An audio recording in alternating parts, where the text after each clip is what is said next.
A ver, la noción de movimiento social trata de instalar la idea de que la sociedad se mueve frente al Estado, se mueve frente a las clases dirigentes. Eso es un fenómeno tan antiguo como la historia. Es decir, siempre la sociedad, los grupos sociales que se sienten de alguna manera maltratados por los modelos de convivencia se han movilizado para tratar de mejorar un poco sus vidas o defenderse frente a las injusticias más grandes. Pero existe esta noción de que los movimientos sociales propiamente tales aparecen hacia fines del siglo XIX, comienzos del XX. ¿Cómo se explica esto? Porque la forma de actuar de estos movimientos toma un carácter, yo diría, más visible, más organizado, se politiza de una manera más notoria, incluso empiezan a aparecer propuestas de sociedades alternativas desde esos movimientos, y eso les da una visibilidad mucho mayor a lo que tenían antes. Manuel Garate, entonces, entendiendo lo que dice el profesor Pinto, ¿tiene que ver el arranque de la cuestión social estrictamente con un aspecto ideológico? Ideológico, pero también económico. Son los momentos también de mayor desarrollo del capitalismo, sobre todo en Europa, en Estados Unidos, pero también en América Latina. Muchas veces se ha pensado que Chile vivía como una suerte de resabio muy antiguo respecto del modelo capitalista, y la verdad es que estaba bastante integrado. Por lo tanto, fenómenos que se comienzan a ver en Europa se van a ver también en los lugares donde el capitalismo en Chile estaba más desarrollado, que era en el norte, en la industria salitrera, y prontamente van a llegar las ideologías, las ideas, las filosofías, como dice Julio, la posibilidad de pensar una nueva sociedad, la idea de la revolución, de que el pueblo esté, o los trabajadores estén en la punta de la historia, que sean quienes puedan en algún momento realizar un cambio radical en la sociedad. Esas ideas llegan a Chile prontamente y se van a instalar donde justamente el capitalismo estaba más desarrollado, que en el norte del país. Y una pregunta abierta, ¿no? ¿Qué aspectos más en lo doméstico, en lo concreto, en lo laboral, podemos ir distinguiendo sobre las precarias condiciones laborales y de vida, ¿no? De calidad de vida tenían los trabajadores chilenos a fines del siglo XIX. No es que haya habido más pobreza a fines del siglo XIX que antes. O sea, la pobreza viene de muy atrás y a veces era peor. Pero una diferencia es que la pobreza se concentra en grandes aglomeraciones urbanas, industriales, en fin, y que es una pobreza distinta y donde hay muy pocas redes de apoyo social, familiares o eclesiásticas o de la comunidad primitiva. Entonces se sienten solas estas personas expuestas a formas de vida y de trabajo que no conocían y sin protecciones y sin ninguna comprensión o interés de parte de sus empleadores del Estado por mejorar un poco sus vidas. Entonces empiezan a organizarse entre ellos mismos para buscar soluciones a sus necesidades más inmediatas. Tiene que ver más con el cambio en la forma de trabajar y de relacionarse con los empleadores que con que la pobreza haya aumentado visiblemente en relación con lo que había antes. Profesor Berneo.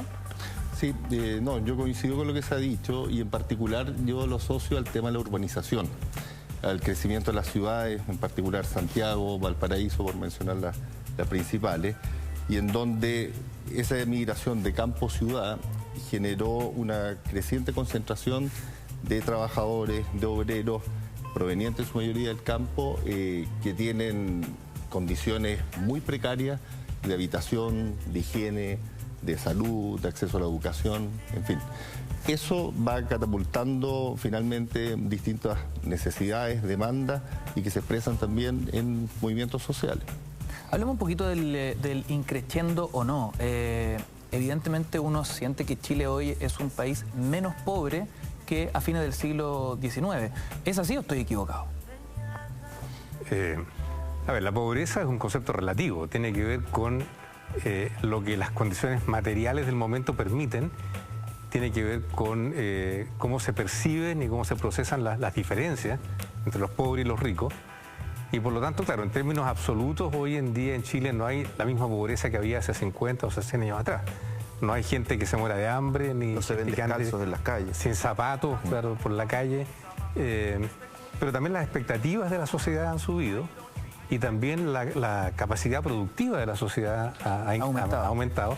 Entonces, siempre existe, digamos, esta noción de que algunos la están pasando mucho peor que otros y en eso sí Chile tiene un triste récord en este momento, que las desigualdades entre los que más tienen y los que menos tienen son enormes. ¿A fines del siglo XIX Chile era un país tan desigual como el que conocemos hoy? No, yo sé que, a ver, no había mediciones ni estadísticas en ese momento, no existía el índice de Gini, por ejemplo, el coeficiente de Gini. Entonces es imposible comparar cuantitativamente. Había mucha desigualdad, sin duda. Pero yo sospecho que si se pudiese hacer un estudio estadístico, no sé si sería tan marcada como la que vivimos hoy en día. Porque aunque los pobres son menos pobres, hoy, los ricos son mucho más ricos comparativamente de lo que eran hace 100 años atrás. Ahora, ¿qué dice la historia de todo esto? Siempre da la sensación, ¿no?, desde la perspectiva del lector, del ciudadano, que la historia se escribe desde la élite, desde el poder. ¿En qué minuto el movimiento social, en qué minuto el trabajador, el obrero también es protagonista de los cambios sociales? ¿En qué minuto la historia se hace cargo de ese ciudadano, ese chileno anónimo, don Carlos Huneeus? No sé, yo no soy historiador, pero la verdad que eso comienza mucho antes también con, por supuesto, los movimientos revolucionarios, marxistas, socialistas y también con el pensamiento cristiano, católico, ¿no es cierto?, que se revelan no tanto con la pobreza, sino que con las aberrantes condiciones de trabajo infantil. Las horas de trabajo, estoy pensando en los trabajadores del carbón, que no se ha puesto todavía a los trabajadores del carbón, ¿no es cierto?, que bajaban, tenían que bajar a miles de metros de profundidad sin ninguna condición de sanidad, con accidentes a cada momento. Entonces ahí hay una rebelión muy fuerte de los trabajadores para tener condiciones más dignas, que se tome en cuenta cuándo comienza la hora de trabajo para un trabajador del carbón en los años, comienzo del siglo, años 20, los años 30, cuando llega al pico de la mina, al fondo, 2.500 metros y no sé cuántos kilómetros del interior del mar, o cuando entra al ascensor, ¿no es cierto? Aquí ya se comienza a trabajar, los niños, las mujeres. Entonces hay ahí un rechazo, y yo creo que eso tiene mucha actualidad al presente, y las condiciones inhumanas en que el trabajo existía y sigue habiendo en estos momentos. Es un tema permanente. Puede haber menos pobreza, pero los que no son pobres, han dejado de ser pobres, tienen condiciones de trabajo que son realmente intolerables y que son un factor de protesta y de rebelión en el siglo XIX en Chile y durante todo el siglo XX, ¿no? Manuel, ¿qué pasa con las comparaciones que podamos hacer en la época, ¿no? Fines del siglo XIX, comienzo del siglo XX, en torno a lo que veíamos en otros países sudamericanos. ¿Nuestra situación era más precaria o muy similar? Yo creo que bastante similar. Lo que pasa es que cambian los tipos de producción que hay en cada país. Por ejemplo, el hecho de que en Chile estuviese concentrado en la exportación minera son condiciones de trabajo particularmente duras, como dice Carlos. Hay toda una literatura respecto de ello. O sea, cuando Baldomero Lillo escribe sobre eso, está describiendo realidades que también existían en Europa. Como Germinal, por ejemplo, habla de la realidad del mundo minero y que también vamos a ver en otros países. El mundo de la minería también en Bolivia, en Perú, es muy duro, tremendamente duro. Vamos a ver otro tipo de explotación que se va a ver en Argentina, por ejemplo, en el ámbito de la agricultura o de la ganadería. Es decir, va a depender del tipo de producción de cada uno de los países, pero en general las condiciones de trabajo. Lo que tiene el problema de Chile es que esta como es protesta minera, está lejos de la capital. Está a 1.500 kilómetros en el norte, está en la zona del carbón en el sur. Entonces la élite urbana santiaguina no sabe lo que está pasando, porque naturalmente que la prensa de la época existía solamente diario, no existían las radios, iba a informar lo bien que estábamos todos nosotros en Santiago, eso alrededor del mundo rural, ¿no?